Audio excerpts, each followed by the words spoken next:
¿Qué harías si la familia que prometió amarte te diera la espalda en tu momento de mayor necesidad? Hoy te cuento la historia de Sofía, una mujer que fue abandonada por su rica familia política justo cuando daba a luz a trillizos. Es una historia sobre la crueldad más fría y la bondad más inesperada. Prepárate, porque lo que estás a punto de escuchar te demostrará que el destino tiene formas muy extrañas de hacer justicia, y que a veces una simple grabación puede desatar un huracán de consecuencias. Sofía creció sin conocer el calor de un hogar. Su infancia transcurrió entre las paredes frías de un centro de acogida de menores en las afueras de Madrid. Se hizo a sí misma, estudiando para ser auxiliar de enfermería mientras trabajaba en lo que podía. La vida parecía sonreírle cuando conoció a Javier. Él era encantador, hijo de una de las familias más poderosas de la ciudad, los de la Vega. Su amor fue un torbellino que la cegó a la realidad. A pesar de sus orígenes humildes, Javier parecía amarla de verdad. Pero la matriarca de la familia, Isabel de la Vega, veía a Sofía como una intrusa, una mancha en su linaje impecable. El conflicto estaba servido, una bomba de tiempo que explotaría de la forma más cruel imaginable, justo cuando 3 nuevas vidas llegaban al mundo. El salón del Hotel Ritz brillaba con un lujo obsceno. Candelabros de cristal derramaban una luz dorada sobre invitados vestidos de seda y joyas, cuyos susurros eran tan afilados como el tintineo de sus copas. Sofía se sentía como un objeto fuera de lugar. El vestido de novia, elegido por su suegra, la oprimía. La tela rígida se clavaba en sus costillas y el peso de su vientre, donde crecían 3 bebés, le provocaba un dolor sordo en la espalda. Había rogado a la familia de Javier celebrar la boda meses antes, cuando su embarazo apenas se notaba. Pero Isabel de la Vega siempre encontraba una excusa. Ahora, Sofía entendía por qué. Quería exhibirla así, hinchada y torpe, como un trofeo de su desafortunada elección. Necesitaba escapar un momento de las miradas condescendientes. Con una mano en la espalda y otra sujetando el voluminoso vestido, se dirigió hacia los aseos. Al doblar una esquina, la voz de su suegra, afilada como un estilete, la detuvo en seco. Isabel estaba de espaldas, hablando animadamente con una mujer enjollada. «Ángela, querida, no sabes cómo sobrellevo esta farsa», decía con un dramatismo calculado. «¿Mi Javier? Arrastrado por esta chica de la beneficencia. Y embarazada de trillizos. Un escándalo. Hemos tenido que organizar esta boda para guardar las apariencias. Pero, ¿quién sabe si esos niños son suyos? Esa chica es una trepadora, capaz de cualquier cosa por un apellido y un piso en el barrio de Salamanca. Mi Javier es tan ingenuo, un niño grande. Repite que la ama. ¡Qué castigo! Yo que soñaba con que se casara con la hija del arquitecto Montoya, no con... esto». El veneno en sus palabras quemó a Sofía por dentro. Un carraspeo involuntario escapó de su garganta. Isabel se giró de golpe, su rostro una máscara de sorpresa que rápidamente se transformó en una sonrisa empalagosa. «Ah, no, Sofía, cariño. ¿Te encuentras mal? Estás pálida como el papel», canturreó Isabel acercándose a ella. «Claro, con tu estado. Deberías descansar más. Mira, le diré al chofer que te lleve a casa. No te preocupes por nosotros, ya terminaremos la fiesta sin ti». La hipocresía era tan densa que Sofía sintió náuseas de verdad. Asintió sin fuerzas, incapaz de articular palabra. El desprecio en los ojos de los invitados era un muro invisible contra el que chocaba. Ni siquiera su propio marido, Javier, parecía notar su ausencia, absorto en una conversación con sus amigos de la universidad. Abandonó su propia boda sintiéndose la mujer más sola del mundo. En casa, se derrumbó sobre la cama y lloró hasta que sus ojos se hincharon. Lloró por el insulto, por la soledad y por el futuro incierto de los hijos que llevaba dentro. Javier llegó de madrugada. El olor a alcohol caro y a un perfume de mujer que no era el suyo impregnaba su traje. Se desplomó en la cama sin siquiera quitarse los zapatos y se quedó dormido al instante. Sofía lo observó en la penumbra, sintiendo cómo una grieta se abría en su corazón. ¿Dónde estaba el hombre tierno y atento del que se había enamorado? Esta no era la boda de sus sueños, sino una parodia cruel. Los días que siguieron fueron un desierto emocional. La casa del barrio de Salamanca, con sus techos altos y su silencio opresivo, se convirtió en su jaula de oro. Los sirvientes la ignoraban, siguiendo órdenes tácitas de Isabel. Su único consuelo era sentir los movimientos de sus bebés, una promesa de que no estaba completamente sola en el mundo. La soledad la empujaba a recordar su pasado, las paredes grises del centro de acogida, la rutina sin afecto.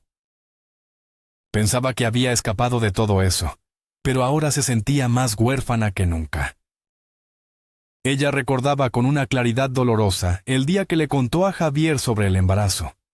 La ecografía había revelado no 1, sino 3 latidos. La cara de Javier pasó del asombro al pánico en segundos. «¡Trillizos, Sofía! ¿Pero cómo? ¿En qué estabas pensando?», exclamó mientras salían de la clínica.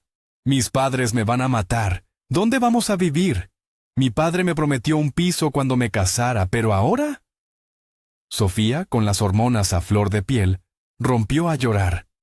«No es solo culpa mía. Yo tampoco estaba preparada para esto. Tengo miedo, Javier. ¿Vas a abandonarme ahora?». Él, al ver sus lágrimas, pareció reaccionar. La abrazó torpemente.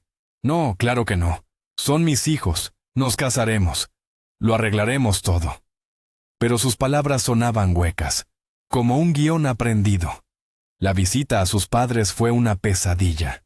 La noticia fue recibida con un silencio gélido, seguido de un interrogatorio humillante sobre su vida. Isabel de la Vega, desde el primer momento, se convirtió en su sombra, una presencia constante y venenosa. En apariencia, era amable. «Sofía, no te esfuerces, querida. Deja que el servicio se encargue». Pero en cuanto Javier volvía del trabajo, lo encerraba en el despacho y comenzaba su labor de zapa. Sofía escuchaba sus susurros a través de la puerta. «Esa chica es una perezosa. No hace nada en todo el día. ¿Estás seguro de que son tus hijos? En nuestra familia nunca ha habido embarazos múltiples. Te está atando, Javier. Eres tan joven, con toda la vida por delante. Vas a condenarte a cambiar pañales y no dormir por las noches. Piénsalo, hijo. Aún estás a tiempo». Javier salía del despacho con el ceño fruncido, irritable. El amor que una vez los unió se estaba erosionando, grano a grano, por el ácido de las palabras de su madre. Pasaron 2 semanas desde la boda. 2 semanas de un silencio tenso, roto solo por discusiones triviales. Javier empezó a dormir en otra habitación, quejándose de que ella no le dejaba descansar con sus movimientos. Una tarde, entró en el salón donde Sofía leía. «Me voy de viaje de trabajo», anunció sin mirarla. «Un asunto importante en Bilbao. Estaré fuera unas 3 semanas». El corazón de Sofía se encogió. «¿Ahora? ¿3 semanas? Javier, por favor. ¿Y si me pongo de parto? En los embarazos múltiples es común que se adelante. Tengo miedo de estar sola». Él resopló con impaciencia. «No seas dramática. Aún te falta 1 mes. Y no estás sola, mis padres están aquí. Tengo que ir. Es importante para mi carrera. Estoy haciendo esto por nosotros». Sofía no le creyó, pero estaba demasiado cansada para discutir. Lo vio hacer la maleta y marcharse, y una terrible premonición la invadió. La premonición se hizo realidad esa misma noche. Un dolor agudo, como una cuchillada, la despertó. El vientre se le puso duro como una piedra. Eran contracciones, fuertes, irregulares. Aterrada, se arrastró como pudo hasta la puerta de la habitación de su suegra y golpeó con todas sus fuerzas. «Isabel, por favor, ayúdeme. Creo que estoy de parto». La puerta se abrió y apareció Isabel, envuelta en una bata de seda, con una expresión de profundo fastidio. «¿Qué es este escándalo a estas horas?», siseó. Pero al ver a Sofía doblada de dolor, El pánico apareció en sus ojos. No por Sofía, sino por la posibilidad de tener que lidiar con un parto en su casa. De mala gana, llamó a una ambulancia quejándose en voz alta. «Solo problemas contigo, venga, vístete».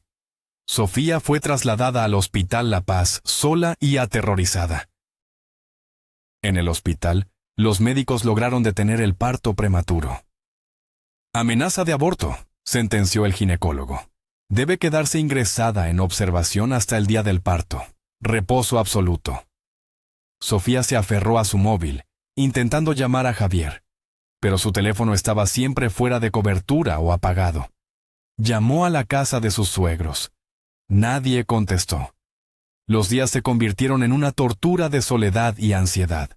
Era posible que la hubieran abandonado. La idea era tan monstruosa que su mente se negaba a aceptarla. Las otras mujeres en la habitación compartían su comida con ella, le ofrecían revistas y palabras de consuelo. Se sentía humillada, dependiente de la caridad de extraños. Su única luz en esa oscuridad fue Carmen, una auxiliar de enfermería de unos 50 años, con una sonrisa cálida y ojos amables.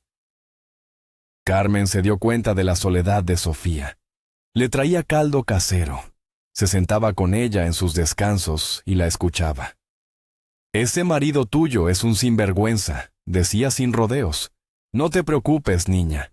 Saldrás de esta. Eres más fuerte de lo que crees». Sofía, desesperada, le confió su temor. «No puede ser que me haya abandonado, Carmen. Éramos felices. Quizás le ha pasado algo. Tengo su dirección.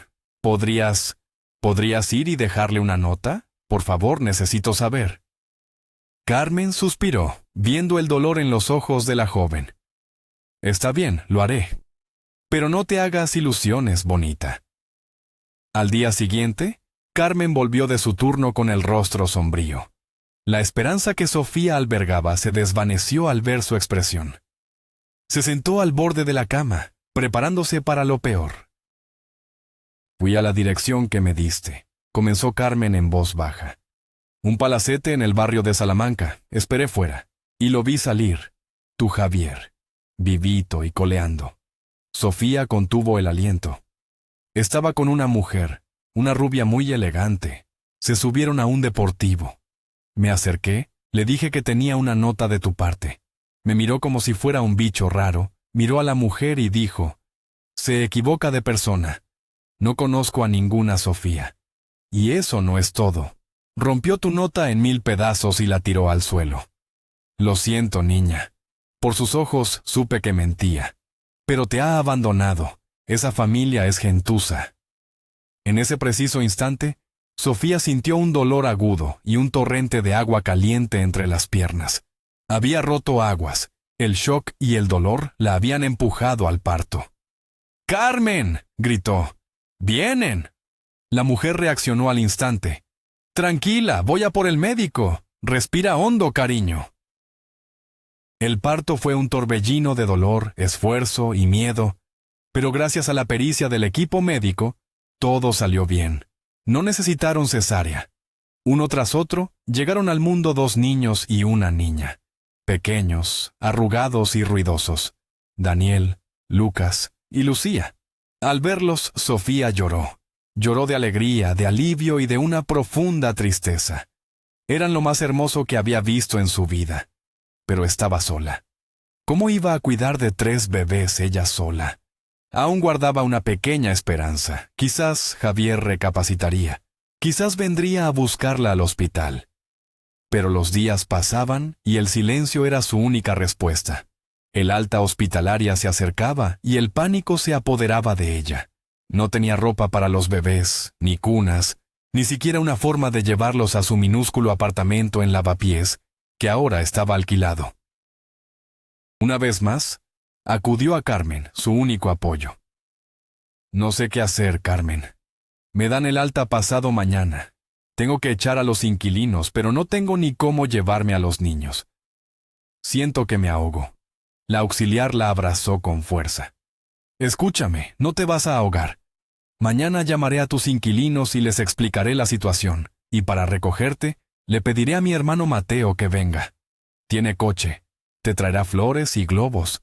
Tendrás una salida del hospital como Dios manda. No te preocupes por nada. Habló de su hermano con cariño. Mateo es un buen hombre, un alma noble. Cojea un poco, ¿sabes? Salvó a un niño de ser atropellado y se llevó él la peor parte. Pero tiene un corazón que no le cabe en el pecho. Ya verás. Sofía se aferró a esas palabras como a un salvavidas. El día del alta, las otras madres de la habitación la ayudaron a arreglarse. Le prestaron un poco de maquillaje, le peinaron el pelo. «Tienes que estar guapa para las fotos», le dijeron sonriendo. Para su sorpresa, un equipo de la televisión local estaba esperando en la puerta. Un nacimiento de trillizos era una noticia en una ciudad como Madrid. Abajo, junto a la puerta, la esperaba un hombre alto, de sonrisa tímida y ojos claros. Cojeaba visiblemente de la pierna izquierda. Era Mateo. Le entregó un enorme ramo de flores. «Sofía, soy Mateo. Enhorabuena», le dijo en voz baja. «Sonríe, que te están grabando». La ayudó con los pequeños transportines de los bebés mientras las cámaras la rodeaban, y un periodista le hacía preguntas. Prometieron que el ayuntamiento la ayudaría con una vivienda más grande. Era una pequeña luz en la oscuridad. Mientras tanto, en la mansión de los de la Vega, Isabel veía las noticias del mediodía con una copa de vino en la mano. De repente, la cara de Sofía apareció en la pantalla, sonriente, rodeada de cámaras y con 3 bebés. Y a su lado, un hombre desconocido, un hombre cojo, ayudándola solícitamente. La rabia se apoderó de Isabel. «Javier, ven aquí ahora mismo», gritó. Su hijo apareció, con resaca. «¡Mira! Mira a tu querida huérfana. Te dije que los niños no eran tuyos. Ahí tienes la prueba». El verdadero padre ha ido a recogerla al hospital. Lo sabía. Hice bien en mandar al chofer con una cámara para grabar la salida. Ahora veremos quién es ese desgraciado. Javier miraba la pantalla, confundido. «Mamá, puede ser un amigo, alguien que la ha ayudado. Hemos sido muy injustos con ella». Pero su voz carecía de convicción. La humillación pública de Isabel llegó unos días después. Tenía una presentación crucial para el conglomerado de su marido, un evento lleno de empresarios y periodistas. Conectó su pendrive al proyector para mostrar unas diapositivas sobre los resultados financieros. Pero en su prisa y su rabia, se había equivocado de dispositivo. En la enorme pantalla, en lugar de gráficos y cifras, apareció la grabación del chofer, la escena completa de la salida del hospital. Sofía, radiante a pesar de todo. Y a su lado, Mateo, el hombre cojo, tratando a los bebés con una ternura infinita. El murmullo en la sala creció hasta convertirse en un clamor. Todos en el círculo empresarial de Madrid conocían la historia del matrimonio de su hijo. La presentación fue un desastre. Isabel, roja de vergüenza, no pudo recuperarse. Pero entre el público había un hombre que no se reía. Alejandro, un conocido empresario de la construcción, miraba la pantalla con asombro. Reconoció a Mateo. Era el hombre anónimo que, un año atrás, había salvado a su hijo de 8 años de ser arrollado por un coche. Alejandro había estado de viaje, pero vio las grabaciones de seguridad del cruce una y otra vez. Nunca había podido encontrar al héroe que se había lesionado para salvar a su hijo. Ahora, el destino lo ponía frente a él. No perdió el tiempo. Usando sus contactos, averiguó la historia completa.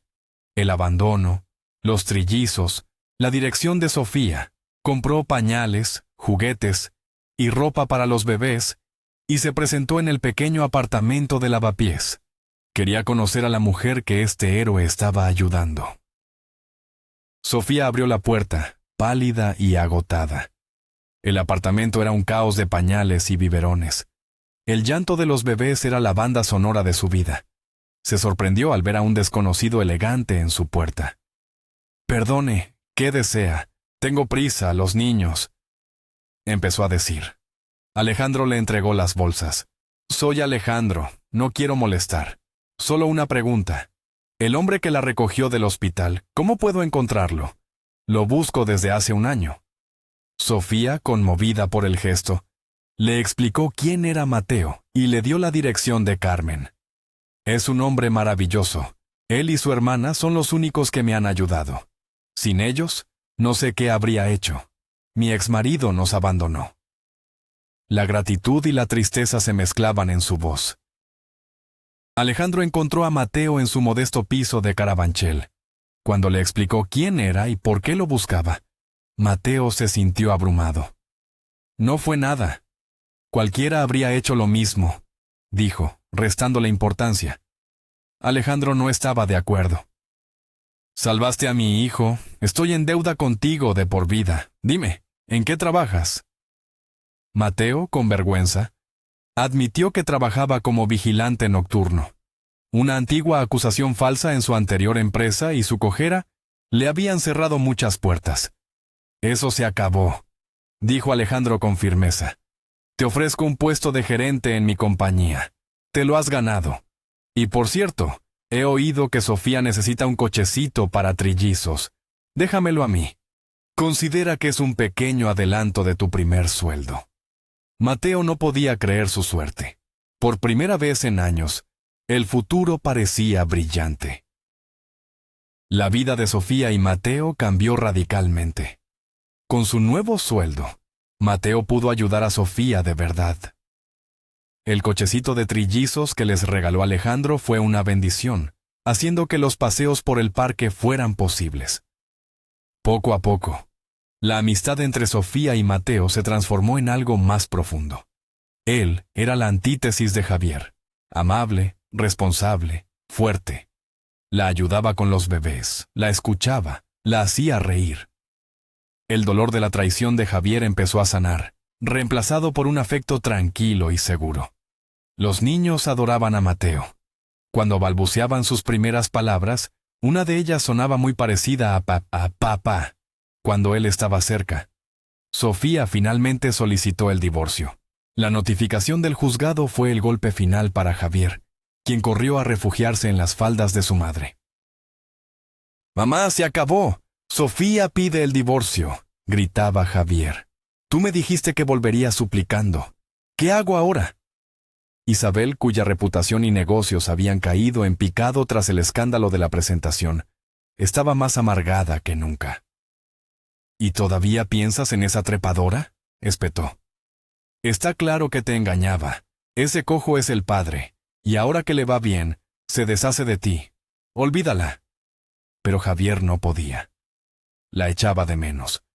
Empezó a beber más, a frecuentar casinos, intentando llenar el vacío que Sofía había dejado. Mientras tanto, Sofía y Mateo, con la ayuda de la hermana de este, consiguieron que el ayuntamiento les adjudicara un piso de protección oficial de 3 habitaciones en un barrio nuevo. Por fin tenían un hogar. Los años pasaron volando. Los trillizos empezaron la guardería, y Sofía volvió a trabajar como auxiliar de enfermería en el mismo hospital donde nacieron. Mateo ascendió en la empresa de Alejandro, demostrando ser un gestor brillante. Formaban una familia feliz y unida. Los niños llamaban papá a Mateo, y él los amaba como si fueran suyos. Pero la familia de la Vega se desmoronaba. El marido de Isabel murió de un infarto, abrumado por las deudas y el escándalo. Javier, hundido en el juego, lo perdió todo. Isabel, consumida por el odio, urdió un último y terrible plan. «Hijo», le dijo a un Javier derrotado, «voy a quitarle los niños a esa mujerzuela. Son tuyos, son de la Vega, los recuperaremos». Inició una batalla legal por la custodia, pero fracasó estrepitosamente. En el juicio, Sofía, harta, declaró que Javier no era el padre, solo para que la dejaran en paz. A la salida del juzgado, Javier la agarró del brazo. «Sofía, perdóname. Fui un idiota. Escuché a mi madre. Todavía te quiero». Ella se soltó con desprecio. «Yo no. ¿Sabes qué? Te estoy agradecida. Si no me hubieras abandonado, nunca habría conocido a un hombre de verdad.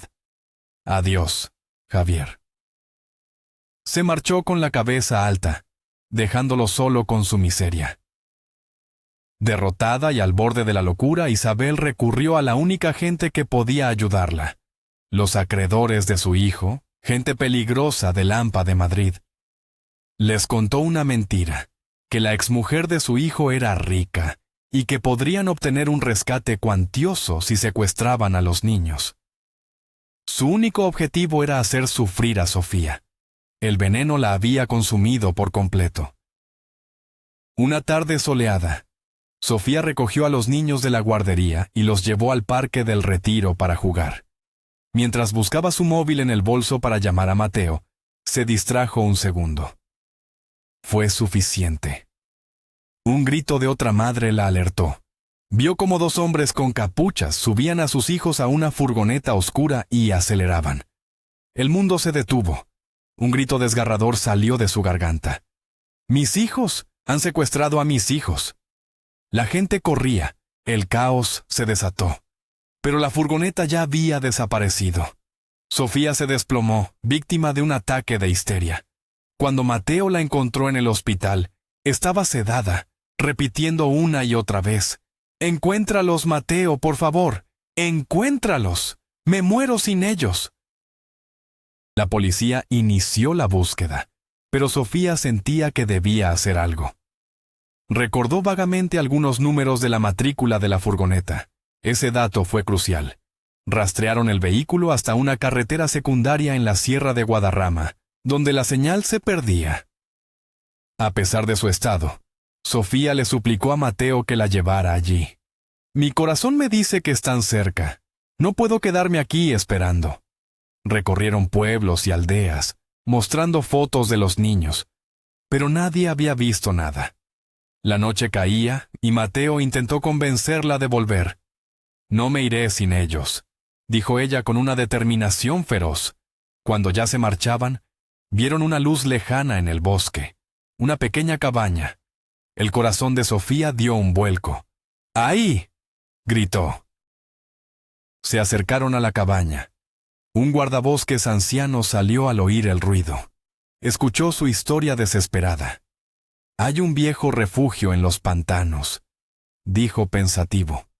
«Un lugar abandonado. Es el único sitio donde podrían esconderse sin ser vistos. Seguidme, pero iré armado, por si acaso». Los guió a través del bosque oscuro hasta un pequeño refugio de madera. Una débil luz se filtraba por una ventana. El guardabosques les hizo una señal para que guardaran silencio y se acercó sigilosamente. Forzó la puerta. Se oyeron gritos, un forcejeo y un disparo al aire. Sofía y Mateo corrieron hacia adentro. En el suelo, un hombre estaba atado, y acurrucados en un catre, asustados pero a salvo, estaban Daniel, Lucas y Lucía. Sofía corrió hacia ellos, abrazándolos, llorando de felicidad. El hombre atado no era un secuestrador. «¡Yo los salvé!», gritaba. «Soy un sin techo, vivo por aquí». Vi a dos tipos meter a los niños en la cabaña. Lloraban mucho. Cuando uno se fue, aproveché que el otro salió a hacer sus necesidades. Entré y saqué a los niños. Los traje aquí, encendí el fuego para que no pasaran frío. ¡Lo juro! La policía no tardó en llegar. La historia del hombre, llamado Rafael, resultó ser cierta. En la otra cabaña encontraron pruebas que llevaron a la detención de los secuestradores. Ellos confesaron y delataron a Isabel de la Vega como la autora intelectual del plan. Fue detenida. La noticia de que su plan había fracasado y que ahora se enfrentaba a la cárcel fue demasiado para su mente rota. Fue ingresada en un psiquiátrico. Javier desapareció sin dejar rastro, probablemente víctima de sus deudas de juego. Unas semanas después, cuando la calma volvió a sus vidas, Sofía y Mateo buscaron a Rafael. Lo encontraron viviendo en una casa abandonada. Lo invitaron a su hogar. Querían agradecerle por haber salvado a sus hijos. Durante la cena, Rafael les contó su historia. Había sido un hombre de familia, con un buen trabajo, hasta que un accidente laboral en el que murió un compañero lo llevó a la cárcel. Su mujer lo abandonó. Su hija no quiso saber más de él. Al salir, sin nada ni nadie, se rindió y empezó a vagar. Sus ojos se llenaron de lágrimas al hablar de la hija que perdió. Adoraba a mi niña. A veces, cuando veo a los vuestros, me acuerdo de ella. A Sofía se le rompió el corazón al escucharle. Miró a Mateo. No necesitaron palabras. Rafael, dijo Sofía suavemente. Esta es su casa ahora. Quédese con nosotros. Hay sitio de sobra y los niños lo adoran. Ya ha sufrido demasiado. El hombre, abrumado por la emoción, no pudo más que asentir entre lágrimas. Y así, esa casa se llenó de vida y de risas. Una familia improbable, forjada en la tragedia y unida por la bondad. Rafael se convirtió en el abuelo que los niños nunca tuvieron. Carmen, la hermana de Mateo, era una visitante habitual. La enorme herida que la traición había dejado en el corazón de Sofía, finalmente había cicatrizado por completo. Aprendieron que el mal que haces, tarde o temprano, vuelve a ti, como le ocurrió a la familia de la Vega, que se consumió en su propio odio. Pero también aprendieron que el bien que haces, por pequeño que sea, crea ondas de luz que pueden cambiar el mundo. El acto heroico de Mateo al salvar a un niño le trajo la oportunidad de rehacer su vida. La compasión de Sofía al acoger a un extraño les trajo un abuelo maravilloso para sus hijos. Juntos, demostraron que una familia no la define la sangre, sino el amor, el respeto y el apoyo incondicional que se dan unos a otros en los momentos más oscuros. Su hogar era un faro de esperanza, un testimonio de que incluso después de la peor de las tormentas, siempre es posible encontrar la paz. Y así, la pesadilla de Sofía se transformó en un sueño inesperado. La mujer que fue abandonada y despreciada, construyó con los pedazos de su corazón roto una fortaleza de amor y felicidad. Su historia nos enseña que la verdadera riqueza no está en las mansiones ni en los apellidos, sino en la lealtad y la bondad.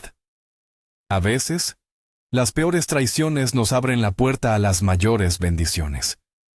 Gracias por acompañarnos en este viaje tan intenso. Si esta historia te ha conmovido, por favor, dale a me gusta, suscríbete a nuestro canal y comparte tu opinión en los comentarios. Nos encantaría saber qué piensas. ¿Crees en el karma y en que cada uno recibe lo que merece?